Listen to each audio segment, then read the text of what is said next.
What's going on, everybody? Welcome back to another episode of the House Always Wins podcast. My name's Joey Andron. I'm Chance Vanek. And today we have a special guest I'm really excited to announce. This is a longtime friend of mine, and it's just an amazing person. He's going to give us so much insight into the hospitality world of Las Vegas, nightlife and restaurants and all the fun things that has to do, and the reason why people will actually come here to Las Vegas. So, Larson Legris, how's it going, buddy? Welcome aboard. Welcome aboard. Yeah. It's about time we finally made this happen, right? Yeah, this is awesome, man. Thanks so much for coming on the podcast. We appreciate it. This is exciting because I know nothing about nightlife. I don't think I've been to a club for 25 years. Yeah. Dude, well, I'll tell you what. I try to stay out of the nightclubs, but I always find myself back in them for whatever reason. Dude, it's always when it's least expected. You know, it's someone coming from out of town that generally look forward to. And I think if you've been out here for any amount of time, you either have your stigmas with it or you've been a part of it a little bit, maybe too much. And, you know, sometimes you have to play the host. You know, you have to play the host of the city, of your friends that are coming into town or family or whatever. And, like, you'll always get pulled back in a little bit. You know, I don't really know any different because it's been a part of my life for it's going on 19 years. Nice. But, you know, it's fun. Yeah. It's fun until it's like, man, I'm going to have to reel this back a little bit. Well, I got a question right from that, though. Yeah. How do people do too much of the nightlife with the cost of the nightlife? You know, I think there's so many different ways to go about it, you know, and I think it's evolved so much to really be local friendly. And I think that's something that, you know, a lot of people might not know, you know, and it's definitely, it's transpired over the course of literally, we're talking almost 2 decades where everybody was kind of treated like a patron, and then they really created industry nights, and this goes back into the early 2000s, and they realized that, hey, you know, if a convention isn't in town or if you're not in the right hotel where you're bursting at the seams with rooms being overbooked or whatever, where are all these people coming from? And it really had to be like, we need to change our focus to be locally driven. You know, that's why industry nights and local nights are such a big thing. But, you know, if the team, meaning my team, is doing things the right way, you know, and reaching out to local businesses and knowing where to, like, really find the target demographic of people that are going to be interested. You know, are you going to go to a country club and find a bunch of people that probably want to be a part of it? Probably not. You know what I mean? There might be a few. But, you know, if you really change your focus and your strategy on where throughout the city we can work hand in hand, and maybe that's us sending business to you or vice versa, you know, you can really create a great network of businesses working together to support one another. And whenever you do have, you know, Uncle Bob that comes in to visit Joey, and he, you know, maybe he just got divorced, or maybe he just wants to, like, you know, get a little wild while he's in Vegas, you know, those should be relationships and phone calls that should happen where if you're local, you know that you can be taken out and shown love and be able to experience and talk, because if there's no bigger, and this goes hand in hand with real estate, there's no better referral than someone that you help and take care of and show and experience how great this can be. Right. You know what I mean? Like, if we show you a bad time, are you going to go tell your 10 best friends? Absolutely not. If Joey gouges me on my interest rate or gouges me, like, selling me a house, you know, I'm going to be like, hey, dude, I got totally screwed over. You should go buy a house from Joey. No. You want to represent yourself in the best way to show that if you're a local person. First, I just want to say, I want to stop you right there, because I will never. You never. I don't even have the capabilities of screwing you over on an interest rate. I just want to put that out there. Two things. Or he doesn't have the ability to have a bad time at a nightclub. So either of those would never happen. And also for the conversation, Joey has helped me with 2 different, with a sale, a purchase, and another sale of a house, and he's been phenomenal. And that's where awesome. Our relationship has also grown. Yeah. We met each other prior, but, you know, that's kind of everything. You know, this is a small city and a small marketplace, even though it seems big, because in the nightlife world, we are the mecca without question. Right? But, you know, I want to pause you right there, because it's really interesting, the story. So you and I, we actually met, I want to say 2006, 2007. For sure. Before Las Vegas was even on the radar for me. Like, I never thought in my wildest dreams that I would actually be living here, right? Because you were in Miami at the time. I was, yeah. And we met through a mutual friend and hit it off. Like my best friends here in Vegas, and my network has grown because of you, really, and it's been fantastic. But the interesting story is, like, you didn't really like wake up one day and say, or like when you were in college and be like, you know what, I'm going to go into nightlife. For sure. And the craziest thing is, like, that's actually a thing that people could be a part of now because it's evolved so much. Wow. The hospitality component has evolved so much where people came, and UNLV absolutely has one of the best hospitality programs, like, proven in the country. It should. I want to say top three. Right. And, people come here, but I think it's a little bit more for, to be hotel managers and above. And, I think the grand goal meaning, running a hotel or running a casino department or whatever it may be. And we're just as much a part of that, like those, let's call it the extended branches of the hospitality program, and you could build a genuine career with what we do. For me, definitely wasn't that. It was, I went to UNLV. I'm a local kid. I moved out here, God, in 1988, which dates me, but like I moved out here as a kid from a small town in Colorado, literally like a 2,000 person kind of cowboy town. And my parents moved out here. My dad worked as a barback at Harrah's, and we moved our family out here. And I graduated high school, went to UNLV. Obviously, it was unbelievably cheaper option than like where I wanted to go. So I stayed here, graduated, but I went to college definitely with my heart and not like the savviness of like how to provide for your future family and like how to like provide nice things for yourself. So I was a K through 12 physical education major, and I wanted to be a third grade PE teacher. I was like, this is going to be the coolest job. the normal things, like sure. Summers off, I get to like basically teach kids mobile skills and like how to, play dodgeball. Kickball. Yeah. Third grade kickball, dude. now you can't do it, but like I will Billy Madison a kid in the face with this dodgeball. If you could dodge a wrench, you could dodge a ball, kid. And, like it was probably junior year of, oh my God, I'm making just as much money literally waiting tables at a restaurant at Fashion Show Mall, putting myself through school. I'm making the same amount of money that I'm going to make when I get my degree. And the only way to make more money is to go to more school. And it's a lot more money to pay for school and not a lot of money as far as like your pay increases. Yeah, sure. That's a great thing to touch on, though. So that was 20 years ago? No, sure. When were you a junior? What year? I graduated UNLV 2005. So I would have been a junior in like 2003. Yeah. So still in 2003, you could be a bellman, a valet, a waiter, and I'm sure you could still be that in some places. But that money from 2003, because a lot of those guys probably aren't making that much more than they were in 03, sure. 93, 83, they were making money hand over fist that a lot of us never saw, right? Yeah. But with that, the money that they're making being almost the same for 20 years, and some of the guys are getting hit worse because now they charge for the parking, valet, and I would love to hear like the inner workings of how that works, because that is to me, just as my personal opinion, that was such a slap in the face from the hotels to very loyal and like guys that literally Hard Rock, even that are now Virgin. There were guys even when it switched to Virgin that were like the OG Hard Rock guys when like Body English and like Hard Rock was the biggest thing in the city. Oh yeah, they stuck there for 20 plus years, and now it's like there might be a few that don't charge for valet, but the ones that do, like, I mean, Venetian and Palazzo charge, and I know some of those guys, and they've been there for well over almost 20 years. Yeah.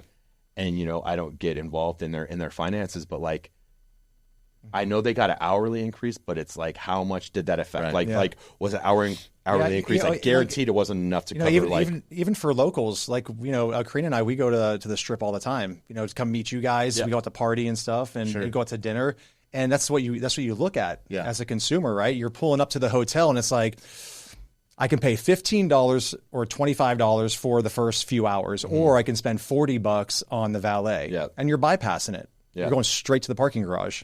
And and once again, we're going and you're paying in the parking garage. And I'm still paying it, but I'm just choosing the lesser of the two evils, right? And we're talking about, we're talking about like the local industry and like how to participate and be a part of like nightlife without just getting gouged by pricing, right? And it kind of goes to this, like, there is a little bit of hospitality that has been lost out on with certain hotels because it's a little bit of a money grab, And where it used to be like free parking for locals. There were so many different free aspects to be a local, and minus the actual local hotels, call it Red Rock, Durango, Green Valley Ranch, M Resort and stuff like that. A lot of the on-strip places, free parking for like 2 to 3 hours. If that's the only local bonus, like that doesn't seem very proactive. It's like it's free. It's free 0 to 3 hours. Then anything after that, it's like $50. Yeah. What were you saying earlier on our phone call about the 70,000? Oh yeah. So it's a great point. So I saw an article this morning that here in Nevada, in Las Vegas, that the average person needs to make a minimum of $70,000 a year to be able to afford rent. 70,000. That is wild. $70,000 to pay for. I guess I would imagine that's including lifestyle and rent, but that was what the number was. And taking away money from the valets is just one thing, right? Like, so you're at Tao Group. What's your position at Tao Group? So I'm vice president of guest development and VIP marketing. So that's a long worded title, but basically you're the shit. So basically you're the shit. No, we, I have a team of 2 people, and the 3 of us oversee, I think it's roughly 90 people in the sales department. Okay. I guess for this conversation, we would call them VIP hosts, which would be the most easily relatable thing. So basically anything that is sold as far as tables, day beds, cabanas, anything of that nature, usually like the front door access, we oversee that entire team, Okay. And, it's a pretty big undertaking. You know what I mean? Sure. It's a lot of personalities, and sales personalities is like a lot of accountability. And there's no right or wrong way, because every single salesperson is going to be very like unique, and they have to find their niche to what makes them, savvy to be successful. Sure. It's the same thing in real estate, whether it's somebody that's focusing, like maybe someone's niche is like mid-level condominiums, and maybe somebody only sells a handful of houses a year, but they're selling $5 million houses. Sure. Everybody's different. So I think probably one of the most interesting but challenging parts of what I do day in and day out is, really trying to get to know every one of the 90 individuals as humanly as possible, to really know something about their character and what makes them tick, and maybe hobbies that they have, to be able to give them guidance. Someone's knocking the headboard a little too hard. That was the first. but with those 90 people that you oversee, and I always like to circle this back to real estate and what people are going through, because we saw such a big influx of cash come through the city during COVID and slightly after COVID, and you guys hit record numbers. But on average, with the team that you're running, or maybe outside of the team that you're running, do people within that industry, and you don't have to give me real numbers, but do they struggle with their everyday and their day-to-day on the growth of Las Vegas and like where property values are going and how rents are increasing? I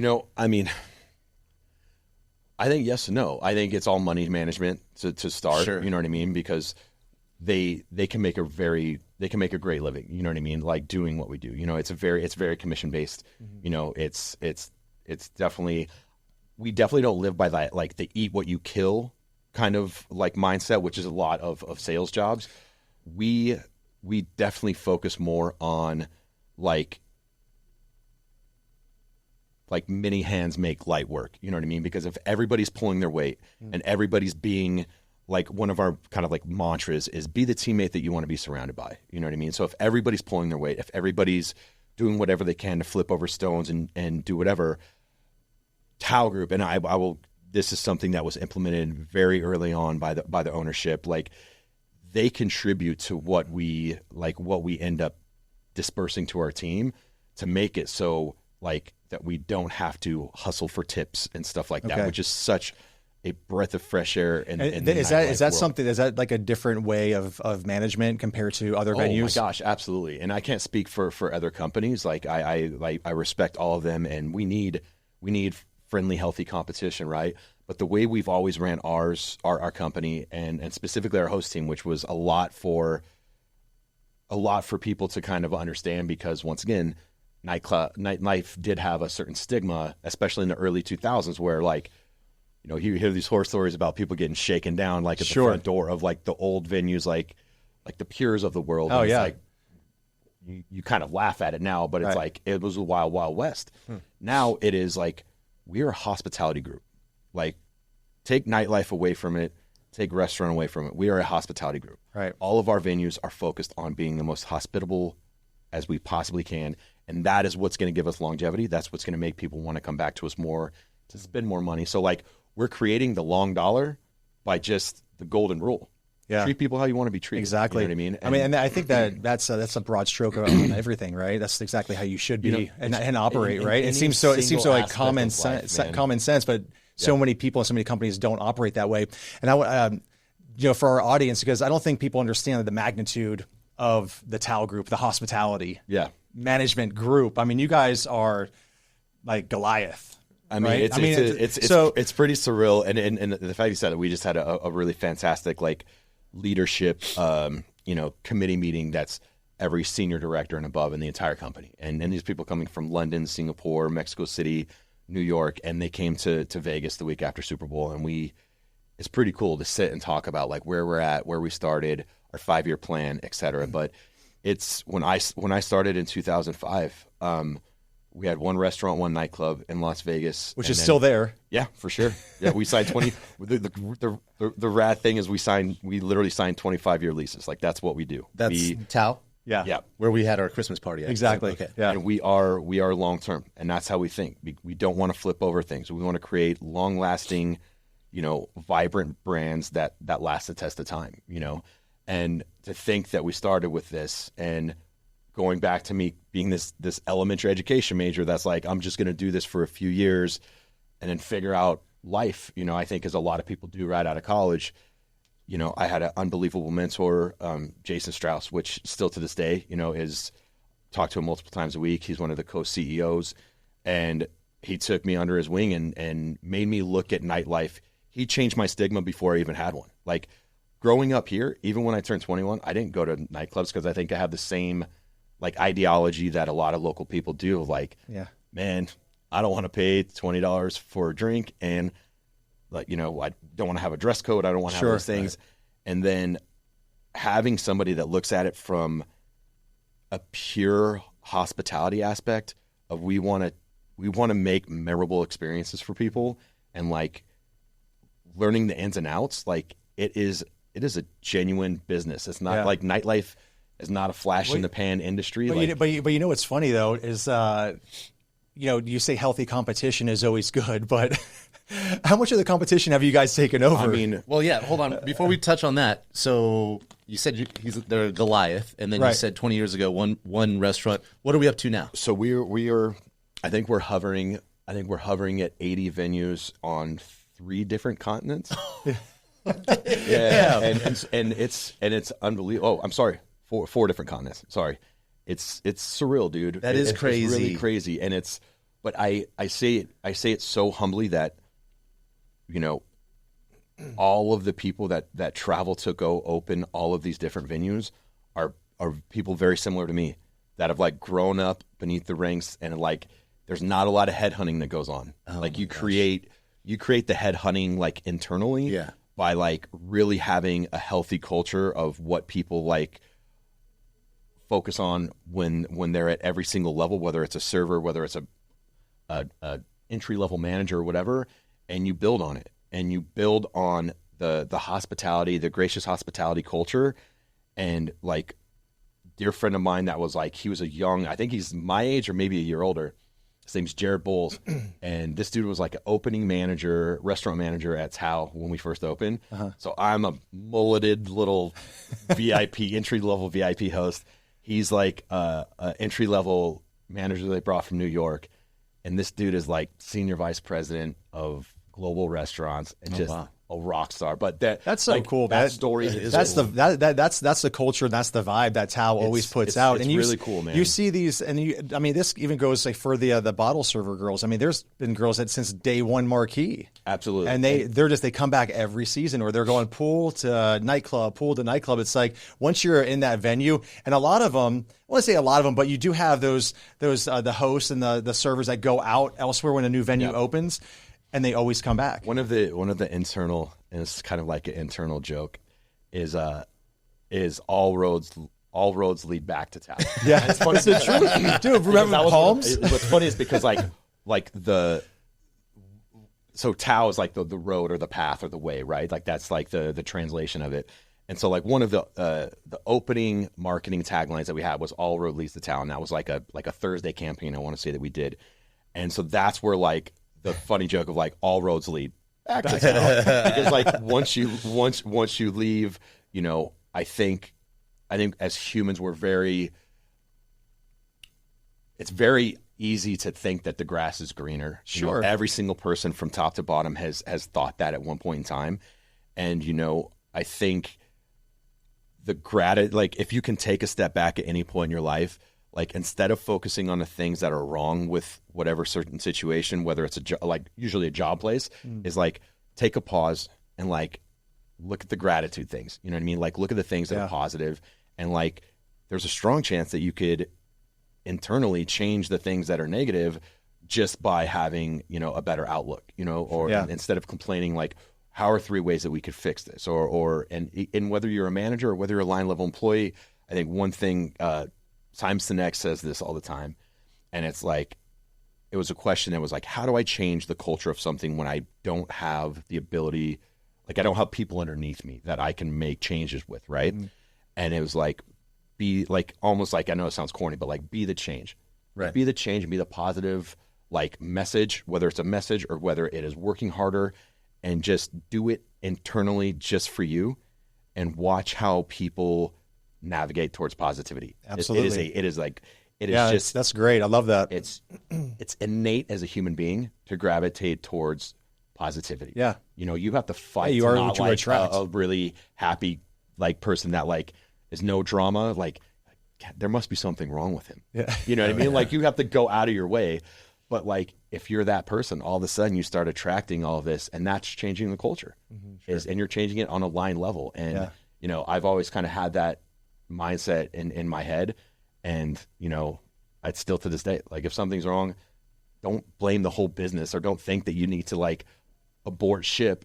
It's like, okay, maybe I can help. That's why I tell this guy all the time.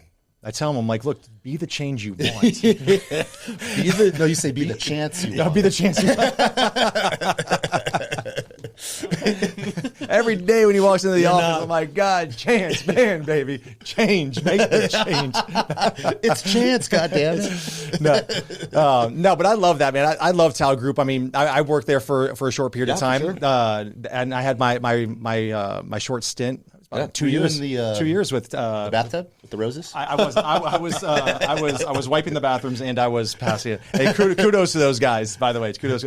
No, but I had a nice little stint over there at Marquee when I first moved out here, and I was getting my real estate business started. I had that vape company that I was doing, and I was working at Marquee, pulling like 3-4 nights, doubles back to back. What were you doing? I was a runner. Okay. Yeah, so I would just run the tables from the VIP line. Yeah, and then I was a partier too. No,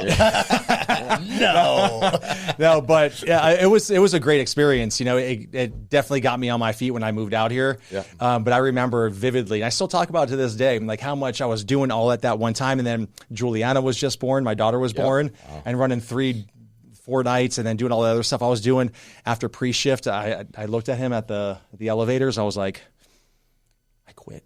Yeah.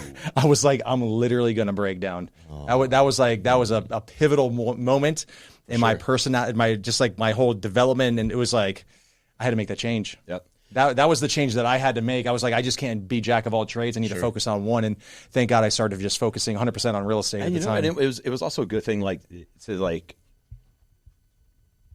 can also be, and the one thing I love about hospitality in general is like, it can be something that can literally just like, be just a moment, like a quick chapter to like the money is great and easy. I think that's probably one of the best things about it. You know what I mean? Is it can be that subsidizing thing that just helps you out for the moment, and that's it. Yeah. You know, it can be that. And you know, I think that's the way that we hire and look at our teams. It's totally okay if this is just a job for a 21 to 24-year-old kind of guy, right? Sure. Or whatever age. You know, does anybody that's running a business want somebody that's looking at it like a career? For sure, of course. Why wouldn't you? You don't want to waste man hours training and stuff like that and finding replacements, whatever. But you know, there's such a purpose for all of it. You know, I'm definitely on the career side, and I love it, and I've found my passion for sure. Yeah. And I found, you know, I've always loved people. I've always talked far too much. Like that's probably one of my biggest. You're like pre-shift. Yeah. It's like, oh, you guys want a meeting? They're your schedules, baby. How much time we got? My girlfriend Erin gives me shit all the time. She's like, "Oh, you're gonna have no problem on that podcast." She's like, I hope they brought extra tape. No, it is good, you know, and that is the beauty about the industry, is that you can look at it as not like say a filler, but kind of like the when you're younger and you're exploring your options to see where you want to go, especially if you don't really have that much direction.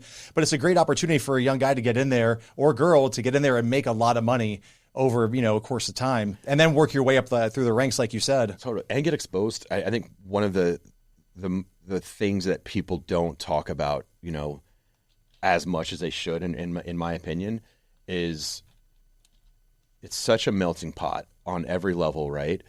Because the tourism is just literally everywhere in the world. You know, you cannot name a country that I haven't met somebody like randomly from, or that's visited or whatever. And the coolest thing is, like, there's not a better place to have concentrated, incredible people, incredible wealth, you know, incredible, like, you know, networking opportunities than nightlife or food and beverage on the Strip. Yeah. Like, and people have a little bit, like, even like somebody that maybe in New York doesn't go out as much because they don't want to like flaunt it in front of, like, once again, their peers, or, you know, in the news or media or whatever. Sure. Like, they can come here and fit into the scene, and nobody knows who this person is. You know what I mean? You have to go to LinkedIn or whatever it is, and they can kind of let their guard down. And like the amount of just random conversations you can strike up and be like, I was a fucking CEO of Deutsche Bank or something like that. Sure. Like, I would never have. It's crazy. Like, try to get a meeting with the CEO of Deutsche Bank. A little sit down with the CEO. Like, yeah, and it's like, and I'm breaking bread and drinking Grey Goose with him, and like he's thanking me. You know what I mean? Like those are the type of things that I've never lost sight of how important and how incredibly fortunate you are to be able to break bread with those type of people. And when they come here too, it's just they're on such a completely different vibe. Totally. You know, they're just down to have fun. You have a conversation, like you said, a casual conversation. You just don't know who that person is going to be. Absolutely. So it's definitely great for networking for anybody who's, I mean, you know, I've made some great connections through your contacts and just going out, and it's pretty remarkable. So I want to touch back on this real quick is, so Tao has Marquee Nightclub and Day Club. They have Tao and Tao Beach. Excuse me, Tao Restaurant and Tao Beach and Tao Nightclub. Yep. Hakkasan Restaurant. Omnia, Stan Social Prime, Beauty in Essex, which is one of my favorites. It's fantastic. I love it. The new Italian restaurant. We just opened an Italian restaurant at MGM that's fantastic called Lucchini. Jewel Nightclub at Aria Hotel. And Web Republic, the Megatron. Pretty much all of them. When did you guys take over Wet? So when we merged with Hakkasan Group, I guess this would be probably 3 years ago. Wow. So we purchased Hakkasan Group. I guess this would have right around 3 years.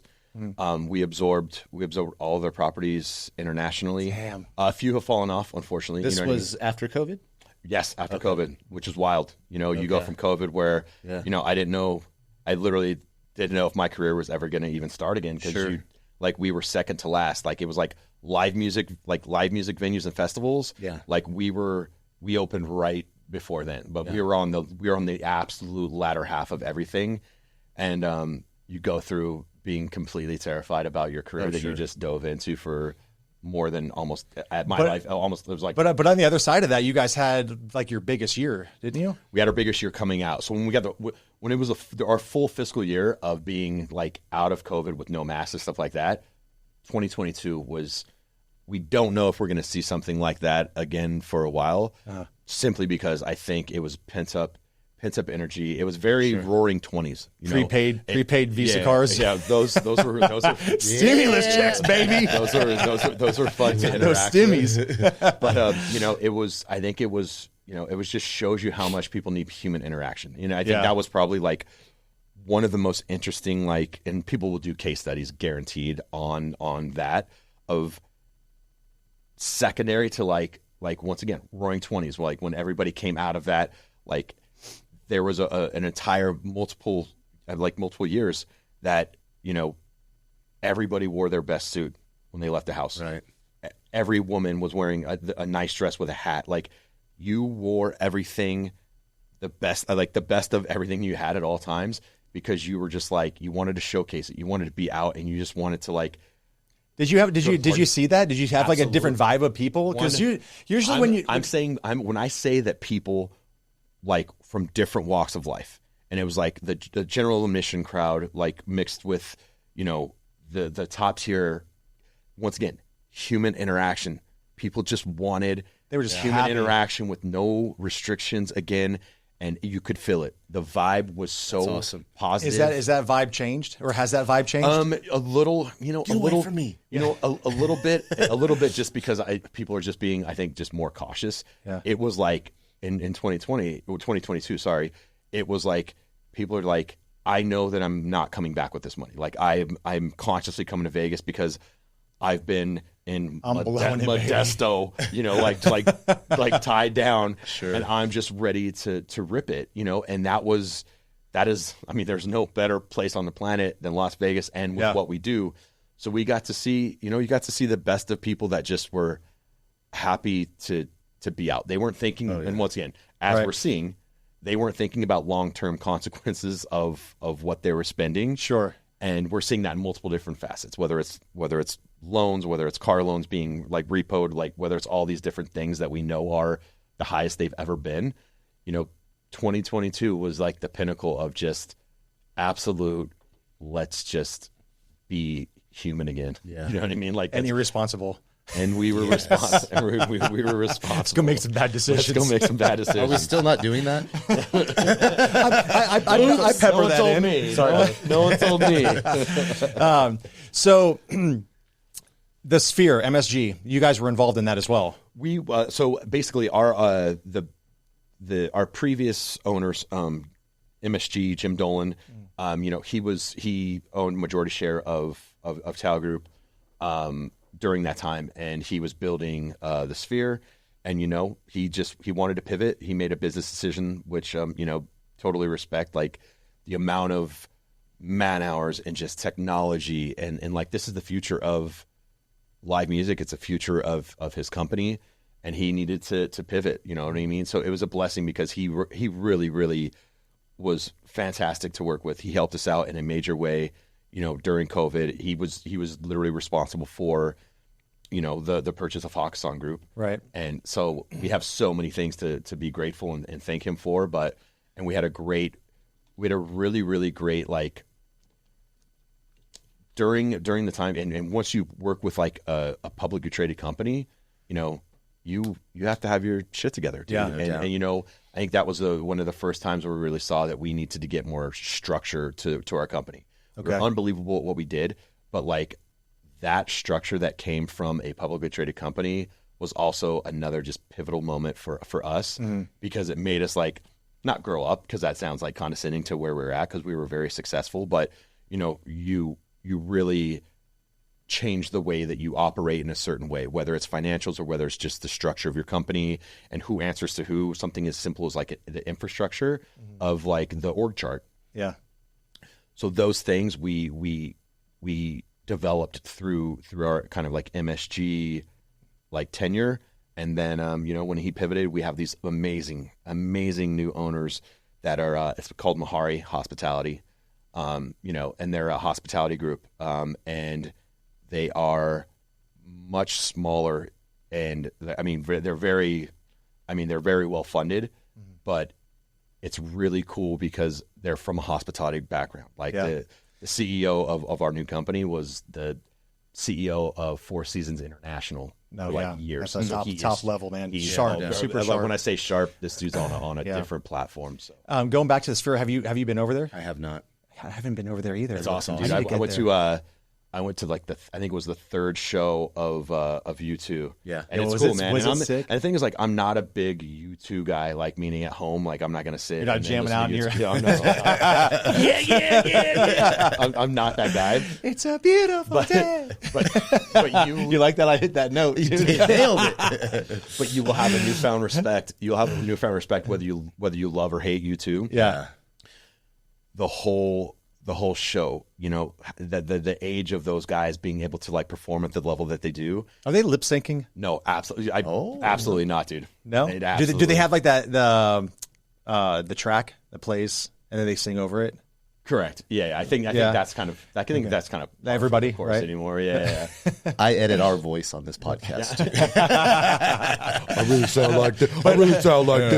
But that venue is pretty remarkable. I mean, it's for sure. But you have to be careful from what I'm told, you have to be careful where you buy your tickets. Yo, the top tier or like the elevated tier is awesome. Is a tad terrifying. Oh, is it? It's because I'm saying the decline or incline, whatever you want to refer to it as, it could have been the 9 drinks that I had when I was standing up there, because our tickets were more like not on the floor, but right like the first level above the floor. But we went up there, and I was like, I'm a little nervous, walking down this right now. You get like vertigo when you walk up or down. So they literally. Is it worse than the 400 section at the Raider Stadium? Oh, I don't go up there. Oh, do you remember Omnimax? You were born or raised for here? Sure. Worse. Do you remember the Omnimax? Absolutely. I saw the Air Up There, or not Air Up There, the Michael Jordan documentary, whatever it was called. Did you really? I saw that on a field trip in like Space. That was Space Jam, right? The documentary, Space Jam. Oh, this is prior to that. Dude, this is like This is like a 1987 documentary. Yeah, that place freaked me out, dude. Yeah, that was steep. This is like that. This is like that on like the Barry Bonds steroids, I bet. like on a whole different level. Because I was like 6 when I went to the for sure. It all comes back to me now. For sure. PTSD of the Omnimax. So you've been here for a long time. You're born and raised here, and I know your take. So I love you to death, but he doesn't really do much. He doesn't really get out and about. Oh, man. He plays pickleball.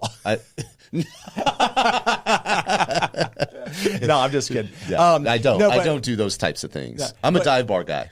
Yeah, he's yeah. So we'll go to Distill. What's okay? We live in Tiki? We live in the Vistas. No, too far. Oh, okay. I don't go east of Wallapai. Oh man, okay. I'm east, baby. Yeah, I'm like, where are you at? I'm like, you're down east. I'm like Viking and Spencer. Oh, all right. I'm like by Valley High School. Where did you grow up? So I grew up in the Southwest. I went to Bonanza. Before it got a little spicy. But Bonanza, that's where you went from for the Southwest, I guess, huh?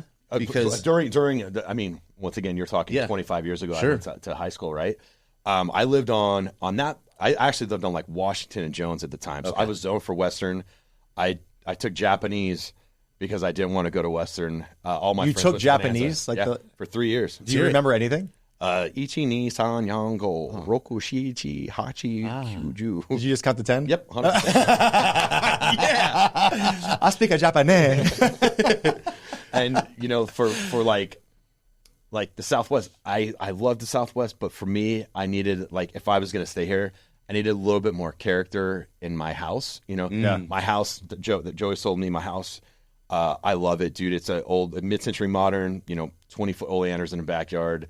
Nice. Pool diving board. I learned that if you do need to get a new diving board, that you have to go black market, underground, pay cash, because nobody will insure that. Like, nobody nice. will. Leslie Pools will sell you a diving board, but then if you ask them to put to install it, used to put in a diving board, it's like if you ask to like go to playground in your bathing suit. Like they're like, what are you? Whoa! What are you talking about, bro? Like, we don't put on diving boards. Why are you selling that? Hey, whatever you do with it's on your own business. So that you want me out there with my staple gun because I don't know how to. I definitely don't know how to use a drill or concrete. It took me 3 years. By the way, Joey, I finally got it. Brand new concrete. Brand new diving board. Nice. Good to go. So where's the house? So no flex. It's just concrete. No, the base is just brand new base. The base concrete, but it has like the little teeny flex. So it's not just a flat board. Okay, but yeah, nice. Yeah, I'm not doing gainers. Okay. Where is the house at? Where? So I'm on Viking and Spencer. So like Viking up there. Viking and Eastern. Where is Viking up? Flamingo. Oh, okay. Yeah. Okay. Yeah, I just showed a house there yesterday. Well, not there, but in that area, and beautiful, like super sick, mid-century modern, pitched roof, the triangle glass in the front, brand new door. Actually, it was a little further from your house. It backed up. It was almost like closer to UNLV. Yeah. Okay. Sketch. Dude, sketch. The house or the like hood? the house, like my client wanted the house so bad, and we hung out there for a while. Oh yeah. Yeah, so that's what I was going to ask. Where do you shop? What hours do you shop? So the running joke in my house is like, Aaron is not allowed to get gas past sunset. Right. And even then, I'm like, hey, you work in the Southwest, get gas in Summerlin. You need to like do a gas check every day. If you need to get gas from there. Yeah. Like the neighborhood isn't fantastic. There's no issues, but it's just like the appearance. Like it's definitely like. I'm not gonna lie to you. That Flamingo Maryland Parkway light, it's a very very active corner. Flamingo is Maryland. Man, so I don't even. Oh, so it's UNLV. It's like you make a left and UNLV's right there. Yeah. It's basically what happened, and I literally saw this in front of my face is when they made the no loitering ordinance in downtown Las Vegas because they wanted to clean up the homeless situation. All that did is got pushed. Got pushed south and southeast. Yeah, because they're not going west because west is a strip. Sure, homeless they don't want to deal with the strip. They don't want to deal with all that. So they came south and they came east, and that is legit where we're at. So. I mean, it is what it is. It will continue to get gentrified, I'm sure, but like there's a lot of commercial spaces that you see the signs up that they want to build the commercial office buildings right across from UNLV. Yeah, will that ever be built? Who knows? Yeah, who knows? But because they just destroyed that entire area, right? There's a self storage. Yep. That's there. So I showed the house that was right behind that self storage. Got it. But you have a lot of people that are moving into these areas and rehabbing these homes for sure. Because I don't think you can go anywhere else unless it's like Scotch 80s. Right, or McNeil Estates. You're starting bare minimum at $1 million there. Yeah. You know what I mean? Where you can that's exactly my point, right? So you can get that mid-century modern look. You could probably buy something in probate or something that's a little more distressed, and then spend $60,000-$70,000 for sure, and get that really cool home. It's just that you have to wait for that neighborhood and area to catch up. Absolutely, and I'm fine with where I'm at. You know what I mean? But like ideally, like if you want the best of both worlds, for sure, you go to Scotch 80s, you go to Rancho Circle, Rancho Estates. Mm-hmm. McNeil Estates, even though it's not, I don't believe it's gated, but it's not. Yeah, but once again, you're still looking. You ain't find a Whole Foods anywhere. Yeah, there's a Sprouts that's kind of near my house, but I would rather have to drive a little bit further to go shopping and make a day of it, and utilize, your phone. Sure. Utilize. Yeah. I'll order groceries from Whole Foods from my phone if I need to. If I'm gonna buying it, I don't want to leave the house, but inside of my house and my backyard. Mm-hmm. Man, I can honestly say, I don't even think about it. I don't think it's unsafe. I don't think about the neighborhood. Like, when I'm driving down the street, I'm like, oh, hey, that guy's got a triple condominium tent today. Like, that's he got a second floor in his tent.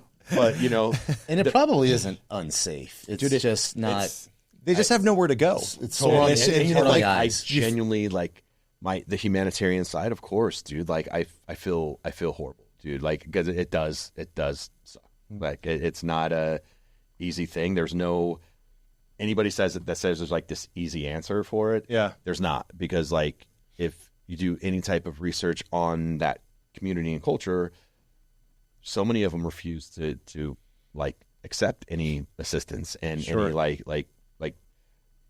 homeless shelters and stuff like that. They don't go that route. And it's like some people just genuinely, that is a lifestyle. Yeah, it's wild. That's their way of life. You know, coming from Summerlin, you lived out in Summerlin in the Mesas for a long time. I loved it. And like thinking about having a kid, because I'm having a kid soon, like that is still that. You wish you could. I'm not kidding you. I wish I could just like uproot my house in my backyard, move it to the Mesas, call it a day. Yeah. Yeah. One would wish. Yeah. Summerlin's been on the tear. So like right next to you was, you were in the Mesas, you had Mesa Ridge, then you have Ascension, which is by Toll Brothers. Yep. The Summit Club. So I mean that whole area is just blowing. So gnarly. It's so gnarly. Have you been in there? Yeah, I played golf there. Really? Did you really? Oh, you yeah. played golf there? Who'd you Yeah. get the invite? Mark Wahlberg? No. It was Marky Mark didn't put out the invite? It was a guest of ours that used to be like the VP of Jordan or something like that, the Jordan brand, and he invited us, and it was Cliff and I. Cliff invited me. No kidding. And it, when I say it is over the top, you're like, oh man, I really am fucking poor. That's like, right. I'm really like. There's like not snacks, but food and cocktails at every hole. So you just go. Isn't there like tequila coolers? You're it's like condescending to call it a snack booth, Right. Because it is a full ass amazing infrastructure, like a built-in brick and mortar store. Yeah. That you walk in and it's like Beverly Hills 7-Eleven, if that's even a thing. And you just walk in, you grab whatever beers you want. Right. They have a grill in every single one of them that is making like ribeye Philly sandwiches that are bananas. And they're like, oh no, we'll bring it out to you. Yeah. So like you order your food and then you get in and you go, there's no cart girl. It's just these every 3 holes, these unbelievable infrastructure. And like that's incredible. If anybody out there lives at the Summit Club and they would like to invite me to play around, please drop a comment below. we got and the caddies are like just all time because they get to caddy for literally like pro PGA Tour golfers, right? And our caddy was like super cool, younger guy. And he's like, hey, we're gonna let these guys play through. I turn around and it wasn't like Ricky Fowler or anything but it was like a guy that is like won on the PGA Tour, and we're like, could you imagine if we just said no? As a joke, but like we're obviously joking because we're playing slow, like we're not great. Oh, dude, I'd be playing turtle slow. I'm not leaving. And I was just like, dude, like just they have these water. They look like they're like sprinkler covers. It's so brilliant, sprinkler covers. So between the 3 holes where you can get whatever snacks you want, they have these sprinkler covers that they pull off. And it's just iced Casamigos. Yeah. I can't play without dude. that. It is like that's just a whole other level. Yeah, it is cool. When I say whole other level, it is genuinely like whole other level of. And then you hear about the fees, and you're like, oh, right. Well, enjoy this. I'm just going to take my clothes and get back in my car here, carrying them the opposite way. Yeah. So I actually showed a client some lots over there a few years ago. He made the biggest mistake. He's still kicking himself in the butt that he didn't purchase the dirt. But we had to park our car right next to the guard shack. We had to drop our car off. They picked us up in a SUV, and they drove us around to the lots. And then they showed us in the very back, they have this whole little bar area that's right up next to the mountains, and free food. The guy out there grilling, making cocktails. Guy was playing the guitar. There was like 6 or 7 people just hanging out by the, in the chairs. You can go and take one of the e-bikes and go off in the trails in the back. Wow. They were also saying that if you have kids and they like to fish or they want to learn how to fish, they have fishing school there. So they have that big pond right when you come in, the main entrance, that they'll take your kids out on a little canoe or a little dinghy in the middle of the pond. It's fully stocked with fish, and your kids can fish. That's awesome. That's so rad. God, I need to make more money. Yeah, for sure, man. People say you can't buy happiness, but I mean, like there's definitely a portion of that that's a full bowl that has life. Yeah, who says that? Have they ever lived in the Summit? It's crazy, but I think we're gonna see a lot more of this with so many people coming to Las Vegas and really just supporting our real estate market. People coming from California, from all these other states that we mentioned before in our previous podcast, but.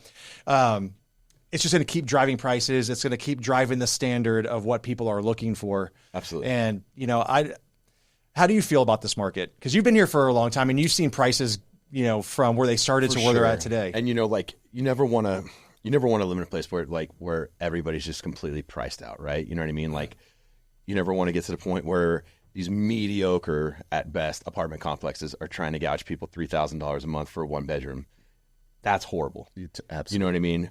But unfortunately, and I don't want this to come off rude by any means, but I mean, the days of being that single person that can afford a 2-bedroom apartment just because you want to, those days are not real, anymore, and like, besides maybe a handful of states, like, we were just blessed in Las Vegas for the longest time when it came to that. Like, having a roommate into your mid to 20s to late 20s, like, that's not an uncommon thing. Like, am I saying that people are going to be bummed out about it? For sure. Absolutely. Like, I lived in the 2-level loft at Loft 5 with me and a 5-pound Pomeranian. And I was like, this is dope. Like, that is probably, I could only imagine that's probably $6,000 a month now, $5,000 a month now. Right. I, on the other end, and, instead of, crying over spilt milk, so to speak, because there's no way you're going to come back because the demand for all these things are just here. Yeah. I, being in hospitality, so I look at it from a much different aspect. I couldn't be more grateful. I'm beyond pumped that people are, identifying Las Vegas as such an unbelievable place because of all it has to offer, because of its access to easily one of the easiest international airports, if not the easiest international airport to get in and out of. Direct flights to legit probably anywhere that you could want to go in the world. And now the Bright Line. Oh, you're all about that. I'm all about that Bright Line. What is the Bright Line? Bullet train. The train. Oh, okay. Yeah, the Bright Line To San Bernardino, baby. The Bernardino. But like, but that's accessibility, man. That's accessibility in and out. Absolutely. And I love all these things. I love the way that we're growing. Like, I love the addition of the Raiders. I love what the Golden Knights have done for this for the city. Like, it's unheard of what the Golden Knights have done, and it's going to continue with the Raiders, with the Oakland Athletics. Like, if anybody doesn't think that we're not going to have an NBA team here in the next 5 years or so, I think probably crazy. sooner. Yeah, I mean, if I'm not mistaken, T-Mobile was supposed to be built for NBA because the old CEO of MGM. He wanted to bring an NBA team here prior to the Golden Knights even coming here. Oh, really? So the Golden Knights were like, "Hey, let the ice skaters play in T-Mobile." No one knew it was going to take off in the desert like it did, right? All of these things are just dumping money into our community, into everything that we do, whether it's real estate, whether it's whatever. And it is up to all of us, to pivot and adapt to what's going on in the city. And anybody that doesn't want to adapt to what we're doing, you might get lost in the dust because people understand that this city is going. I mean, it's expanding at a massive rate. If you look at the success of Formula One, whether people want to be naysayers of it or whatever they want, the amount that it did for this city is mind blowing. Yeah, sure. And did everybody learn from it? Yeah, for sure. The state did, construction did, hopefully Formula One did. All of the hotels did. Everybody learned that, we got a little overzealous and we price gouged a little bit, I think, at first. Mm-hmm. And I think we're all going to adapt. We adapted unbelievably to the Super Bowl, and the Super Bowl, without question, was the highest grossing Super Bowl, it's the highest watched Super Bowl. This Strip, I guarantee, probably had some of the biggest drops that it's ever had during the Super Bowl. No doubt. And there's already rumors. I mean, I think it's already confirmed that it's coming here again in 5 years. I'm willing to bet when they look at everything that it will be in the rotation. Sure. I don't see why it wouldn't be. Absolutely. I'm willing to bet it's every. If I had a random guess, this is just my wish. Every 3 years, it'll be here. Yeah. It was just, we are that city. We are that city. Every city, the Olympics, they're coming here soon. World Cup will come here soon. It's only a matter of time because we're built for this. Sure. We're built for a massive onslaught of people coming into your city. There's only a handful of cities like that, maybe, in the world that can handle what we do and do it with the level of service that we do. Sure. You know, making it so And that's that you hit the nail on the head right there, because not every city can, one, absorb it, but two, deliver the level of service. That's where Las Vegas excels to a whole nother level and leaves everybody in the dust. Absolutely. And it's just up to us, everybody from top to bottom, no matter what business you're in, is to adapt to it and to embrace it and figure out how we can, you know, welcome it with open arms and make it so it's beneficial to the city. Yeah. You know? And I want to close on this is if somebody was moving into the city and they were looking to get into the hospitality industry, where would they start? Where would be a good place for them to start? You know, I think so much of it is just, and it's like the unfortunate thing of any job is where getting experience in any way that you can, you know, and being persistent, like applying for anything, because, you know, if you're eager enough and vocal enough about wanting to learn, absorb information, learn and move up, and you're persistent about it. If you're going to your leaders and you're taking a bathroom attendant job, nothing, and I'm not saying that's like the bottom of the barrel. I'm just using that as an example. Like, and you're vocal and you're hospitable. And once again, you're kind of utilizing the golden rule while you're handing out towels, you know, being that person that just wants to get to the next level and being vocal.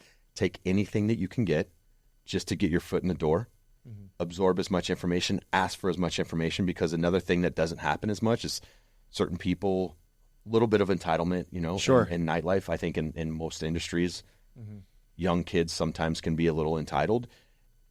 Take anything you can, ask for as much information as possible, almost to the point that you're a nuisance, you know, not being overbearing, but being like, hey, you want to show that you're trying to get the job, and that you're going to perform. What do I have to do to get to that next level? And you do that over and over and like, it is just a matter of time before someone, it might not be your immediate supervisor in that role. It might be your next immediate supervisor. It might be someone from a completely different department. But having that passion is something that I think it isn't lost on a new generation by any means. I just think a lot of times they don't look for passion, you know what I mean? As much as maybe my generation did. I don't know. Yeah. But like, or they don't have maybe the persistence. Totally, yeah. And is what you need, the drive and the persistence. Yeah, absolutely. And you have to know that, like, just because you're asking for the information, like, you have to showcase that you're knowledgeable. You have to showcase that not only your effort is there, but you're learning the information, and somebody at some point will notice you, hands down. Right. It's impossible if you have all those things: optimism, a good personality, engaging with the guests, persistent, and just asking. Asking is half the battle. Right. If you have all those things, it is impossible for you to go unnoticed forever, unless you're literally like not engaging in one of these five things, or you're unfortunately full of shit. Yeah. If somebody wanted to apply for Tao Group, where would they go? So you literally you can go to our website, which is www.taogroup.com, and there's a whole careers page, and our people's practices department is, I will say this with absolute pride, easily one of the most primed departments in our entire company. They're on top of their stuff, and they have all of the openings through every single department, basically there. And before I could even hire somebody, we have to create job roles that exist on that page. So every single opportunity we have is there, and we're always looking for good people, for sure. Cool. There's a chance for you. Chance. I was stuck on all that. Being born and raised here, I worked in the casinos and hotels a little bit. I always had horrible middle management who were like, they were never wanting to say anything good about the little guys. They were fear of being replaced. Exactly. Absolutely. Man. That's why I had to find this guy. And that is the number one identifying attribute of a worthless manager. Right. As someone, it's so funny because I was trained the exact opposite way. Right. Train your replacement. There you go. Whenever you hear that, you're like, why the fuck would I train my replacement? Right. I don't have a job. Yeah. Well, if no one replaces you, you can't go up. Exactly. Right. And so when I hear stories like that, it is genuinely frustrating because I know that exists probably 90% of the time. 100%. And I've always been raised and taught to, like, if you don't train so where you have like 5 to 10 dudes ready to make it, so as soon as you leave, if you go on vacation for 3 weeks like Joey is, this place needs to run meticulously. Right. And if it does, it doesn't mean that it means that you did your job incredibly, because everybody is knowing the business to your level. Right. Everybody that wants to like just hoard this information, hoarding information is the least productive thing you can do to building a proper team and building a great workforce or work and staff around you. Yeah, I agree 100%, man. Dude, well, I really appreciate you coming on the podcast. Yeah, that was It's been awesome. great, man. It's awesome, dude. It's good to see you as always. Yeah, definitely need to have you back. And we want to check out Lucchini. Yes, please. So we need to come in. So we have, and I already know what it's going to be, but we have an episode called Overrated or Underrated.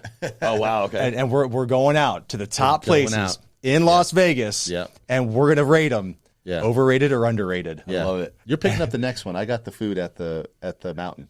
Oh, so we'll go to Lucchini, and I got to pick up the Definitely food. go to Lucchini. What's your most expensive? So we're coming to you. We want to come in and enjoy taking the whole experience for Lucchini. But I already know it's going to be amazing because Tao Group has my most favorite restaurants here in Las Vegas. Man. Thank you. Nice. So, but yeah, man, we'll definitely do this again if you're open to it. Dude, I'm down. All right, cool, guys. All right, guys, that was it. Another episode of The House Always Wins. I'm Joey Andron, I'm Chance Vanek. and this is Larson Legris. until next time. Peace. Peace.